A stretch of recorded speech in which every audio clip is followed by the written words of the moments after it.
بسم اللہ الرحمن الرحیم۔ ناظرین السلام علیکم، میں ہوں آپ کا میزبان صابر شاکر۔ وفاقی دارالحکومت اسلام آباد سے کچھ تازہ ترین اور اہم معلومات آپ کے ساتھ شیئر کرتے ہیں۔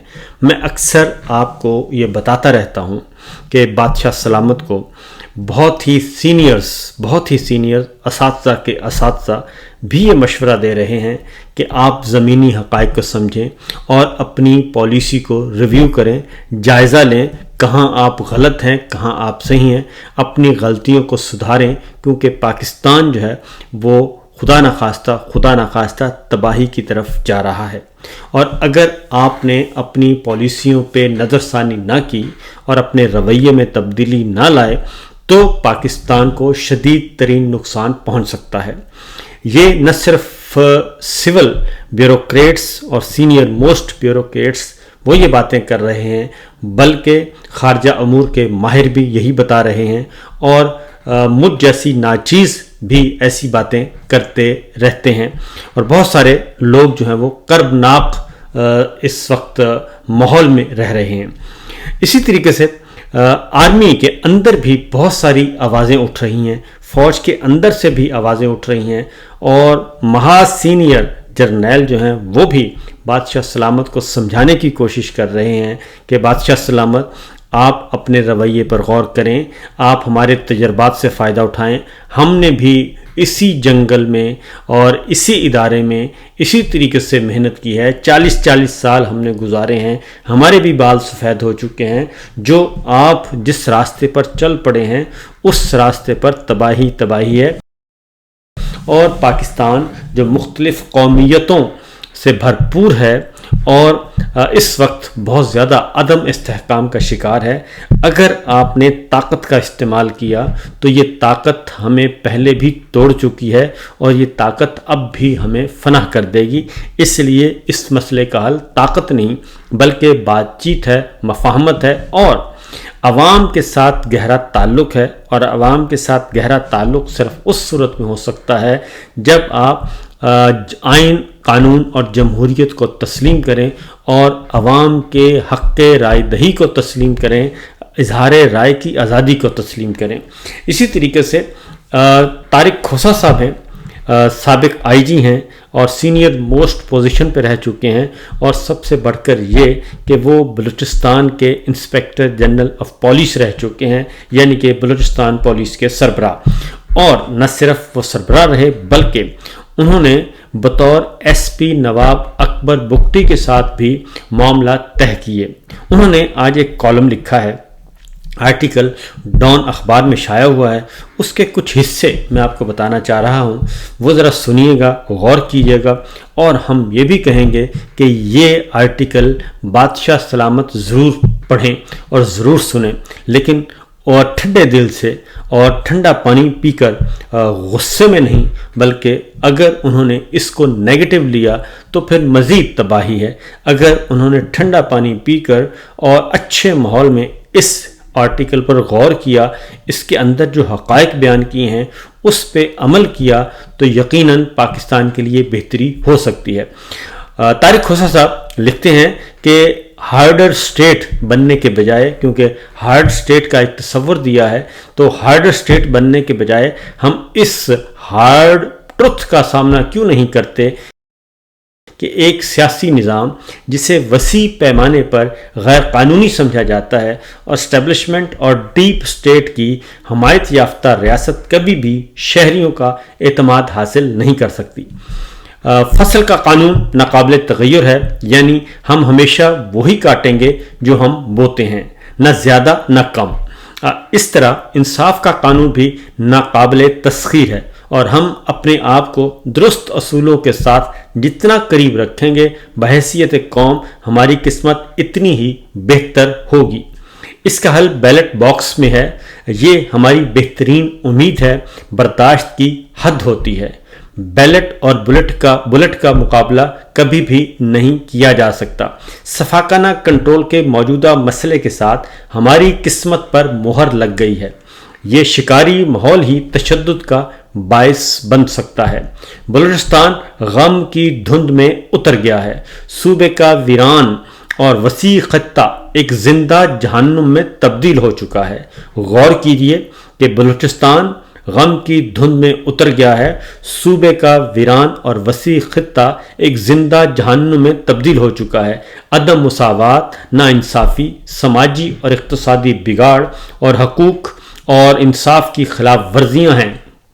11 مارچ 2014 کو پشاور میں سانحہ APS کی طرح قوم کے لیے ایک اور جاگنے کی کال تھی، یعنی 11 مارچ جو جعفر ایکسپریس کا معاملہ اس طرف اشارہ ہے کہ بولان میں ایک ویران راستے میں عام شہریوں، فوجیوں اور قانون نافذ کرنے والے اہلکاروں سمیت مسافروں سے بھری ٹرین پر حملہ کیا گیا۔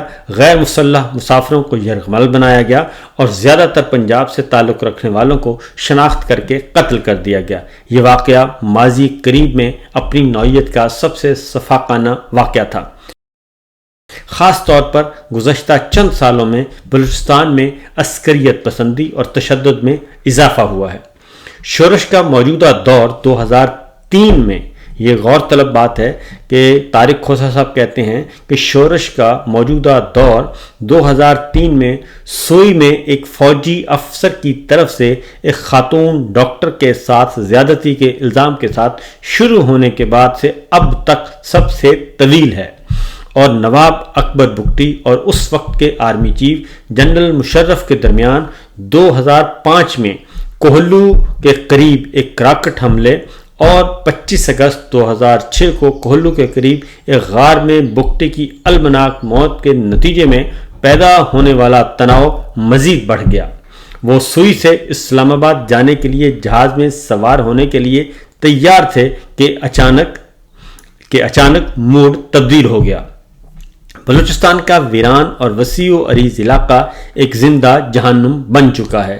سیکورٹی اسٹیبلشمنٹ کی جانب سے فیصلہ کیا گیا کہ انہیں یعنی کہ نواب اکبر بگٹی کو صدر سے ملاقات کی اجازت نہ دی جائے، اور انہیں بتایا گیا کہ سوئی ایئرپورٹ پر طیارے میں فنی خرابی پیدا ہو گئی تھی، اور جس کے باعث ان کا اسلام آباد کا سفر ملتوی کر دیا گیا۔ جب اس نے اپنے بغیر طیارے کو ٹیک آف ہوتے ہوئے دیکھا تو یعنی کہ نواب اکبر بگٹی نے، جو کہ آنے کے لیے تیار تھے لیکن ان کی ملاقات نہیں ہونے دی گئی، تو انہوں نے کہا، طارق کھوسہ صاحب کہتے ہیں کہ جب نواب اکبر بگٹی نے دیکھا کہ سوئی ایئرپورٹ پر جو طیارہ ہے ان کو لیے بغیر ٹیک آف کر گیا، تو اس نے فوجی قیادت والی حکومت کے ساتھ مذاکرات کا منصوبہ ترک کر دیا اور ڈیرہ بگٹی میں اپنے قلعے سے کوہلو کی پہاڑیوں کے قریب ایک غار کی طرف اونٹ پر چلے گئے، سوار ہو کر چلے گئے۔ 1984 میں، اب آگے وہ لکھتے ہیں طارق کھوسہ صاحب کہ 1984 میں سبی، ڈھاڈر، کوہلو اور ڈیرہ بگٹی کے سابق ضلعی SP کے طور پر میں نے بگٹی سے ڈیل کی تھی۔ وہ ضدی اور بیوقوف تھا لیکن کبھی بھی پاکستان کے خلاف ایک لفظ بھی نہیں بولا۔ وہ ریاست سے گیس کی رائلٹی وصول کرتا اور رقم اپنے قبائلیوں میں تقسیم کرتا۔ وہ کرپٹ نہیں تھا۔ اسی طرح 1980 کی دہائی میں بلوچستان میں خدمات انجام دینے کے میرے تجربے نے مجھے اس بات پر قائل کیا کہ نواب خیر بخش مری، نواب اکبر بگٹی اور سردار عطا اللہ مینگل جیسے بلوچ سردار اپنے قبیلوں کے مالی طور پر بدعنوان رہنما نہیں تھے۔ بگٹی، مینگل اور غوث بخش بزنجو جیسے لوگ وزیر اعلیٰ اور گورنر رہ چکے ہیں۔ ہم سرکاری ملازمین میں بدعنوانی یا اختیارات کے ناجائز استعمال کی شاید ہی کوئی مثال ملتی ہو، تاہم سیکورٹی اسٹیبلشمنٹ کے خلاف ناراضگی اور بیمار احساس بشمول ڈیپ اسٹیٹ، جس کی شناخت پنجاب میں غلبہ کے طور پر کی جاتی تھی، ہمیشہ موجود تھی۔ پرنس عبد الکریم خان نے 1948 میں اپنے بھائی خان آف کلات کو لکھا کہ عوام کے پاس کوئی کہنے کی ضرورت نہیں ہے، یہ فوج اور اسلحے کی حکمرانی ہے، اس حکومت میں کسی دوسری برادری کے لیے کوئی جگہ نہیں ہے، چاہے وہ بلوچ ہوں، سندھی ہوں، افغان ہوں یا بنگالی ہوں۔ پرنس عبد الکریم خان نے 1948 میں اپنے بھائی خان آف کلات کو لکھا کہ جیسا کہ انہوں نے ایک صوبے کی فاشزم کے نام پر افسوس کا اظہار کیا۔ طارق کھوسا صاحب کہتے ہیں کہ اس طرح کے منفی تاثرات کو دور کیا جانا چاہیے۔ اگست 2024 میں کوئٹہ کے اپنے آخری دورے کے بعد میں نے کویسٹ فار جسٹس نامی اس مقالے کے ذریعے اقتدار کی راہداریوں میں موجود لوگوں کو متنبہ کیا تھا کہ ریاست اپنا بیانیہ تقریباً کھو چکی ہے اور اس کے ادارے محاصرے کی ذہنیت کے تحت کام کر رہے ہیں اور بلوچ نوجوان بالخصوص خواتین مکمل طور پر مایوسی کا شکار ہیں۔ ڈاکٹر مہرنگ بلوچ نے نوجوان نسل کے تخیل کو اپنی گرفت میں لے لیا تھا، جو موجودہ شورش کے 2 دہائیوں سے زائد دور میں پیدا ہوئی تھی۔ سردار، بگٹی، مارس اور مینگل اب گولیاں نہیں۔ طارق کھوسا صاحب کہتے ہیں کہ حل آسان تھا، منصفانہ اور آزادانہ انتخابات۔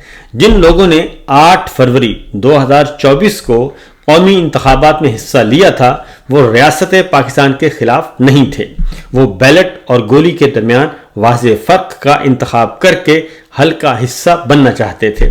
ان کے مینڈیٹ سے انکار کر دیا گیا۔ 8 فروری کے بڑے پیمانے پر دھاندلی زدہ انتخابات ریاست کی طرف سے من مانی اور آمرانہ حکمرانی کے محرک کے طور پہ تاریخ میں لکھے جائیں گے۔ عدلیہ کی آزادی سلب ہو رہی ہے، آزادی اظہار پر قدغن لگائی گئی ہے، ظلم و جبر سے کوئی محفوظ نہیں، پولیس ظلم کا آلہ کار بن چکی ہے۔ یہ میری درخواست ہے کہ فوری طور پر ایک صاف ستھرا طریقہ اختیار کیا جائے۔ نظر ثانی شدہ سٹی نیشنل ایکشن پلان نے بلوچ منحرف افراد اور کارکنان کے ساتھ مفاہمت کا اعادہ کیا۔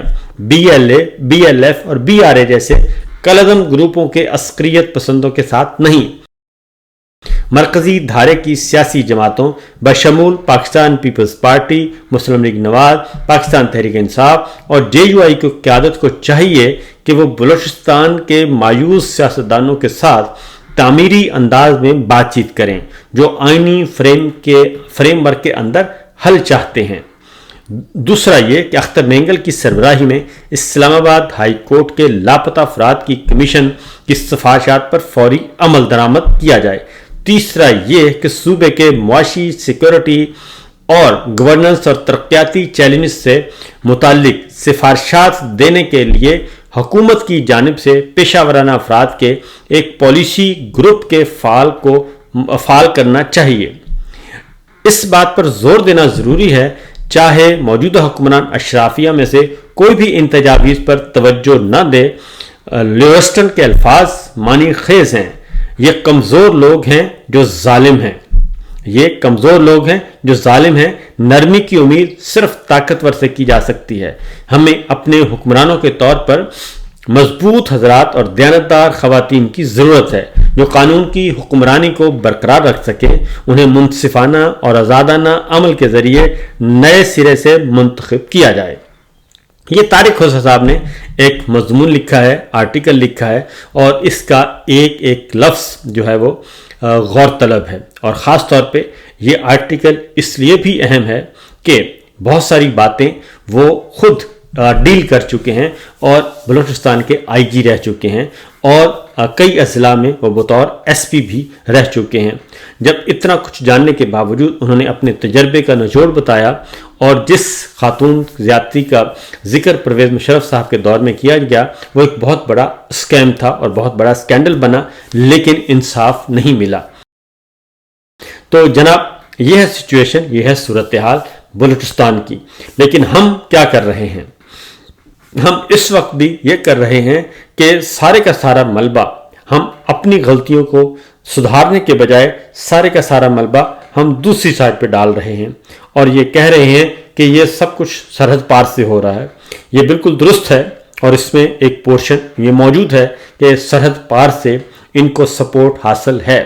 ظاہر ہے جب 2 پورشن ہیں بلوچستان کے، ایک ہے دکھوں کا مداوع کرنا جو کہ آئین کے اندر رہ کر ریاست پاکستان کا حصہ ہیں اور حصہ رہنا چاہتے ہیں، اور وہ یہ چاہتے ہیں کہ ان کے دکھوں کا مداوع کیا جائے، مسنگ پرسنز کو برآمد کیا جائے، اور ایک منصفانہ انتخابات کے ذریعے ان کا حق حکمرانی تسلیم کیا جائے۔ یہ مطالبہ تو پورے پاکستان کا اس وقت بن چکا ہے، کیونکہ پورا پاکستان یہ کہہ رہا ہے کہ ہمارا مینڈیٹ چوری کیا گیا ہے 8 فروری کو، اور اس کا ذکر جو ہے طارق خزہ صاحب نے بھی کیا۔ اس انداز سے، اس بہیمانہ انداز سے آج تک پہلے کبھی بھی اس طریقے سے مینڈیٹ پورے کا پورا چوری نہیں کیا گیا۔ 5%، 10%، 12% کا دھاندلی کا تصور جو ہے وہ ایک عام موجود ہے، اور پاکستان جیسے الیکشن میں تو یہ معمول کی بات تھی، لیکن پورے کا پورا الیکشن اور 70% الیکشن کو بالکل تبدیل کر دینا اور جعلی فارم تقسیم کر دینا یہ مسئلے کا حل نہیں تھا۔ اب ذرا آتے ہیں اس سے فائدہ کون کون اٹھا رہا ہے، یہ بھی ذرا اندازہ کر لینا چاہیے کہ سب سے زیادہ اس معاملے کا فائدہ جو ہے وہ ہمارے دشمن ممالک جو ہیں وہ اٹھا رہے ہیں، اور اس معاملے کو بہت زیادہ اچھالا جا رہا ہے، اور اسی اندر کی لڑائی اور ہماری جو ذہنی فطور ہے، طاقت کا نشہ، اس کی وجہ سے اس کا زیادہ سے زیادہ فائدہ بیرون ملک بھی اٹھایا جا رہا ہے۔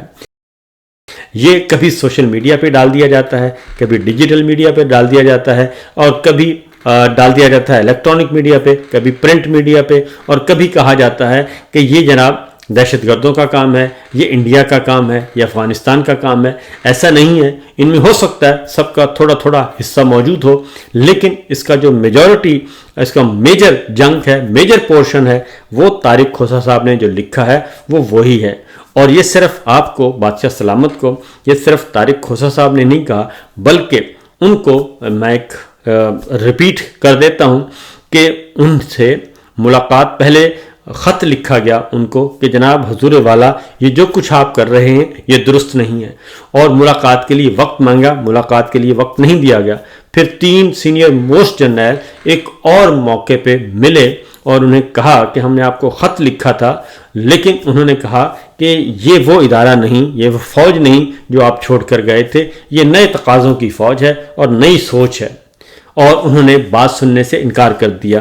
اور آج ہم اس نہج پر پہنچ چکے ہیں کہ آج ہم ہر وقت ہر طرف سے مشکلات کا شکار ہیں اور گھرے ہوئے ہیں۔ ابھی امریکہ کے ساتھ جو بھارت کی انگیجمنٹس ہیں وہ کیا ہیں؟ وہ ہیں تجارت، وہ ہے انٹیلیجنس شیئرنگ، وہ ہے سیاست، وہ ہے ترقی کے منازل آگے آگے، اور اسٹریٹجک ریلیشن شپ، وہ یہ کام کر رہے ہیں، اور بڑے بڑے بلاکس بن رہے ہیں، بڑے بڑے دھڑے بندی ہو رہی ہے عالمی سطح پہ، تو وہ اس کا حصہ ہیں۔ اور اس کے ساتھ ہی انڈیا میں 20 ممالک کے انٹیلیجنس چیف اکٹھے ہوتے ہیں، جس میں بردر اسلامی ملکوں کے بھی ہوتے ہیں، انٹیلیجنس چیف موجود تھے، لیکن اس میں پاکستان نہیں تھا، اور موضوع کیا تھا؟ ریجن میں دہشت گردی۔ اور پاکستان کی مثال، جو پہچان ہے اس وقت بھی کیا ہے؟ دہشت گردی، دہشت گردی اور دہشت گردی۔ ابھی ایک میرے سامنے خبر پڑی ہے، اور اس میں کیا ہو رہا ہے جی؟ پاکستان امریکہ جون میں انسداد دہشت گردی ڈائلاگ پر متفق ہو گئے ہیں، یہ وزارت داخلہ نے خوشخبری دی ہے۔ اور پچھلے دنوں امریکہ کی جو اسلام آباد میں قائم مقام سفیر چارلی افیئر ہیں، ان کی محسن نقوی صاحب سے ملاقات ہوئی تھی، اور اس میں جو سب سے زیادہ جو اچیومنٹ ہوئی وہ یہ ہے کہ دہشت گردی کے معاملے پہ ہم جون میں اکٹھے ہو رہے ہیں۔ تو پاکستان کے پاس کیا ہے ایجنڈے میں؟ دہشت گردی کا مقابلہ، ہر سطح پہ دہشت گردی، باہر جاتے ہیں تو دہشت گردی، اندر آتے ہیں تو دہشت گردی۔ ہماری کوئی بھی سرحد محفوظ نہیں ہے، پاک افغان ہو، پاک ایران ہو، پاک انڈیا ہو۔ ایک سی پیک جو کہ گیم چینجر کہا جاتا تھا کہ پاکستان کی تقدیر بدل دے گا، سی پیک کا پورا روٹ جو ہے وہ ڈسٹرب ہو چکا ہے۔